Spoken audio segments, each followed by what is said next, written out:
மற்றும் ஒரு அண்மை செய்தி. மதுரையில் விசாரணைக்கு அழைத்துச் செல்லப்பட்ட இளைஞர் கால்வாயில் விழுந்து உயிரிழந்த விவகாரத்தில் இளைஞரின் உடலை வாங்க மறுத்து உறவினர்கள் போராட்டத்தில் ஈடுபட்டு வருகின்றனர். அண்மை செய்தியாக நாம் பார்த்துக் கொண்டிருக்கிறோம். இளைஞரின் மரணத்தில் சந்தேகம் இருப்பதாக கூறி 2வது நாளாக உடலை வாங்க மறுத்து உறவினர்கள் போராட்டத்தில் ஈடுபட்டு வருகின்றனர். இளைஞர் உயிரிழந்த விவகாரத்தில் உரிய விசாரணை நடத்த வேண்டும் எனவும் போராட்டத்தில் ஈடுபட்டு வரக்கூடிய உறவினர்கள் கோரிக்கை விடுத்துள்ளனர். மதுரையில் விசாரணைக்கு போலீசார் அழைத்துச் சென்ற இளைஞர் தப்பியோட முயன்றதாக கூறப்படும் நிலையில் கால்வாயில் விழுந்து உயிரிழந்தார். தற்பொழுது அவரது உடலை வாங்க மறுத்து உறவினர்கள் போராட்டத்தில் ஈடுபட்டு வருகின்றனர். விவரங்களோடு களத்திலிருந்து எமது செய்தியாளர் சல்மான் இணைகிறார். வணக்கம் சல்மான். இளைஞர் உயிரிழந்த விவகாரத்தில் தொடர்ந்து 2வது நாளாக அவரது உறவினர்கள் உடலை வாங்க மறுத்து போராட்டத்தில் ஈடுபட்டு வருகின்றனர். அவர்களுடைய பிரதான கோரிக்கை என்னவாக இருக்கிறது? மதுரை அண்ணாநகர் காவல் நிலைய எல்கைக்கு உட்பட்ட யாகப்பா நகர் பகுதியைச் சேர்ந்த தினேஷ்குமார் என்ற 30 வயது இளைஞர் நேற்றைய தினம் காவல்துறை விசாரணைக்காக அழைத்து செல்லப்பட்டிருந்தார். இந்த நிலையில்தான் நேற்று மதியம் அவர் வண்டியூர் வைகையாற்று கால்வாயிலிருந்து சடலமாக மீட்கப்பட்ட நிலையில் அவரது உடலானது மதுரை அரசு ராஜாஜி மருத்துவமனையில் பிணவரையில் வைக்கப்பட்டிருக்கிறது.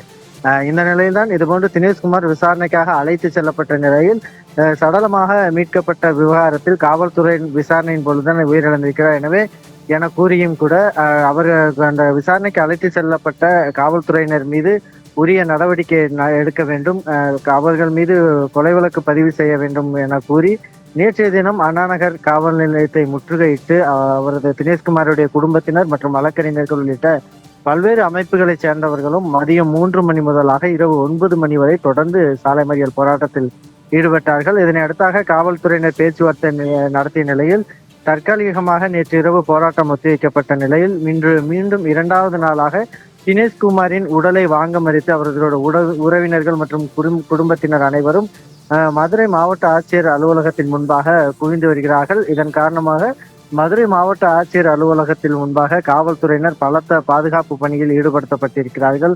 தொடர்ச்சியாக மாவட்ட ஆட்சியர் அலுவலகத்தில் வருகை தரக்கூடிய பொதுமக்களை சோதனை செய்து விசாரணை செய்த பின்பாக அனுமதித்து வருகிறார்கள். இதனிடையே தினேஷ்குமாரினுடைய உயிரிழப்பு தொடர்பாக மாஜிஸ்திரேட் லட்சுமி பிரியா அவர்கள் நேரடியாக அரசு மருத்துவமனை, அதே போன்று தினேஷ்குமாருடைய சடலம் மீட்கப்பட்ட வண்டியூர் வைகையாற்று கால்வாய் ஆகிய பகுதிகளுக்கு நேரடியாக சென்று விசாரணை நடத்தியிருக்கிறார். இதனிடையே சென்னை உயர்நீதிமன்ற மதுரை அமர்வில் தினேஷ்குமார் உயிரிழப்பு விவகாரத்தில் நீதி விசாரணை கோரி வழக்கும் தொடரப்பட உள்ளது. சிகாமணி, விவரங்களுக்கு நன்றி சல்மான்.